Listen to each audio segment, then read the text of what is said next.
guys, today I will be showing you the 5 knives that we have and 1 fake knife. And then these are really old and cool knives. There's one that will be the last one because it is very special and very cool. So yeah, hope you guys enjoy the video. Anyways, this is our first knife we had when we were just little kids, and it was just a toy. But now we moved up to actual real people knives. Yeah, that see, can't do nothing. This will not hurt me. It's just plastic. That's not real. It's just plastic. And never chop yourself with a knife like that ever. Yeah, this is a fake knife. Yeah. Like, it'll even bend. That's how fake it is. Yeah. And like, as you can see, it wiggles kind of. Anyway, so down to our first real knife. This is a very old and very cool knife. Which we had a few problems with that one when we were practicing knife throwing. That's a buck knife, and it isn't really good for that. And it used to have black plastic on it, which we still have. And all we got to do is glue it back on with crazy glue on the other side. See, yep. This side still has it, but this one isn't really good for throwing, and so it broke that piece off. I'll go get the black part that broke off. Yeah, but it's easy to fix. It just needs a bit of adhesive or glue on there, and good as new. But that's not really a good knife for throwing. It's more like for cutting and skinning animals if you're a hunter. Okay, so this is the part that broke off. As you can see, there's some glue there. Yeah, it goes on like this side. Yeah. But on the other side. And then that's what happened to it. And remember, broke with off. knives, never point it at yourself. Yeah. So, like, never do that. Yeah. And then make sure that whenever you're holding a knife, make sure that if it's a flip blade and you can close it, always... Okay, something with that thing, I think. Yeah, anyways, here, I'll show you guys with a different knife. Make sure, because there's usually always a thing, and you push it, so make sure that if you're going somewhere, you always shut it if it's a flip knife. This one's just a bit stiff, it's hard to do. But if you have a knife like this, always have it pointed down like this. And away from you. And away from you to the side. Yeah. And if you're putting, and also another way, if you want to be safe, is I have its little pocket here, is always put it in its pocket. That's called a sheath. Yeah, a sheath. Some sheaths can go on your belt, and that will stop the knife from sticking into you while you're walking along. And yep. That way, if you need your knife, you can always get it. Always remember, knives are a tool. They are not a toy, but they are fun to use and to learn how to work with them. Because a knife can do a lot of things. It could save your life if you were in the bush or you got lost somewhere. It can skin out animals. It can catch things for you. You could start a fire with that. If it was really sharp, you could even shave with it if you had to in the morning. Mm-hmm. But it has to be really sharp for that. And again, this is a very special and old knife. This knife we will be putting up for show on our shelf thingy. It'll not be a play knife to like chop stuff in the backyard for like a tool, like he said. Anyways, so then next knife we have this knife. This knife was made, does it say? No, but it was made in Western USA. And then this is a very cool knife. As you can see, there's a little bit of stuff, but we did polish this. It was very shiny, but I don't know where the polisher went, so... All of them were really, really dull and scarred up because they're really old. This part of the knife that goes inside the handle right here, where you can see it if you look close, you can see this is metal. That part that goes in here that gets riveted on with the 2 handles, that's called the tang. Yeah. See, that part right there, that line, that's the metal that he's talking about. Yeah, then you attach the handle to that. And then this is stainless steel, I'm pretty sure, or just aluminum. And that part right there is called? The blade. Yep, and this part is called? I can't remember. With the sword, that is called the hilt. Yeah, the hilt. And then there is 3 different colors in this. On the handle there is black here, red, more black, and then there's gray, blackish brown, and then there is even gold here. Yeah, I think this knife's made out of wood. It's not plastic. It's old enough. Like right here it's waxed and probably a clear coat of wax. These two things on this side and the other side are called rivets. They Yeah. go through the tang, These are and the they rivets. hold the handles on. Rivets. It's not glued or anything. That metal holds it on. And then, This is a good knife because it's nicely balanced. See how it sits in your hand and it doesn't flip away? If I Wait. tried to do that like, with this see, one, it would with just... this, it is If very I tried balanced. to do it with this one, it'll just fall on the ground out of your hand. Yeah, because see, if you try to do it with that one, it just falls over. Yeah, this one was... But with, fits, like, and say... it fits comfortably in my hand, see? But say with this knife, it also has one of those. And it has that... and it has that, and it has one... This one's bigger and more heavy duty. This is like if you were a hunter and you were going to skin out a moose or a big animal.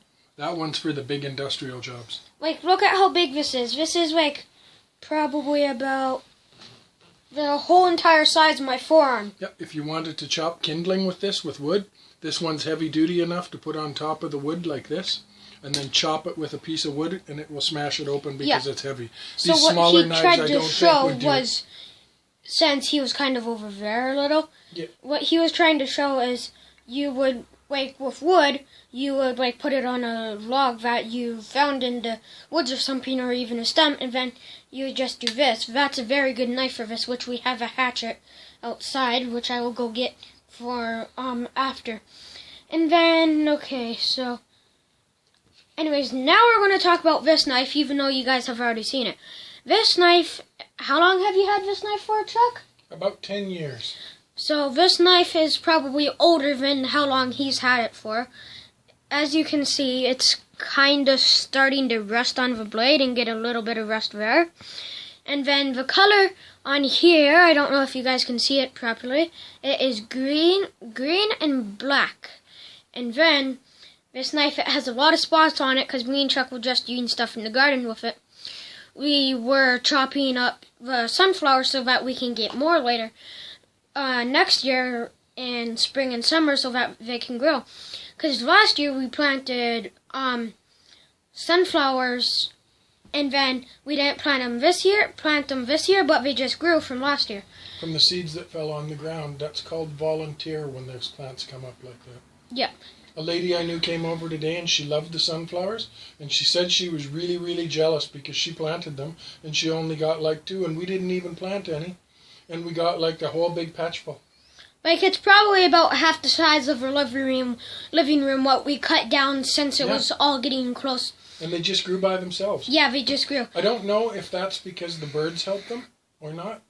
It could be because By maybe eating they the take seeds, the seeds they and eat then the put them seeds on and the then they ground. poop them out. Yeah. And then it grows in the ground. Instant fertilizer.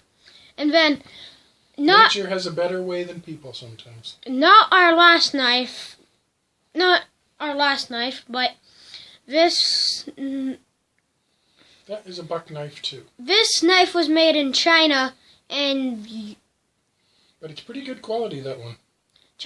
and as you can see, the blade is very shiny. There might be a little bit of speck of like mud or something on it. Yep, it's solid steel. And it is also a lever handle. And the design of it is very cool. And it also has a saw on here. See that serrated edge? That will cut through things if you were cleaning a fish or a moose, where it'll cut the bones out of the way. That's serrated like a saw, that's called. This part makes it so that if you're cutting through something big, it won't stick on the knife. It'll come loose when you cut like potatoes or something if you were camping. And then, so yeah, this is a very cool knife. And that is the blade, this part right here. And then this part is not sharp at all. Like the top of that, it is not sharp at all. No, it just This has part little is the serrated sharp part. Yep. And then the tip is kind of a wave shape right here, so it kind of goes like that. And then we have our last knife, and then I will be going and getting the hatchet. This knife, I have no idea how long ago he just got it, because I was in Quesnel with my grandma for a bit. But this knife, it is a very shiny in copper or gold, or probably just metal but painted gold. I don't know if it's copper because it's not that easy to bend. And I think that stuff is called brass. yeah, I'm pretty sure this is brass. Brass is a mixture of copper and tin. This is brass right here. Yep. My mom actually polished all of these, which is why they're very shiny. And if you live in Dawson Creek, my mom owns a detailing company. It's Cheese Everyday Auto Spa if you need your car detailed. So yeah, this gold knife is a very good knife. And then if you want to fold it out, all you do is this, and then you push on it and it comes out. Just like that. But when I first saw it, I was like, Chuck, do you have one of those knives that are where you have to flip them and then they just come right out without one of these? That knife pops out on a spring. It's called a stiletto. It's trigger action? Yeah. Trigger? Yeah. So yeah, that is this knife. I will be right back. I am going to go get the hatchet in a little bit soon. See you with the hatchet. And then here I have our hatchet. This is also what we use to chop the sunflowers. It is a hatchet, and it is from the US. And then, which I live in Canada, in British Columbia, Dawson Creek. And then this, it's kind of dirty, but this one is more dirty because we've used it a lot with wood, even in the dirt for some reason. So yeah, this is our hatchet, and see you for our next video. We don't know what we're doing, but I should be making my next video like in a couple minutes, because after this I'm going to post it, write the description and stuff. Okay, yep, so bye guys.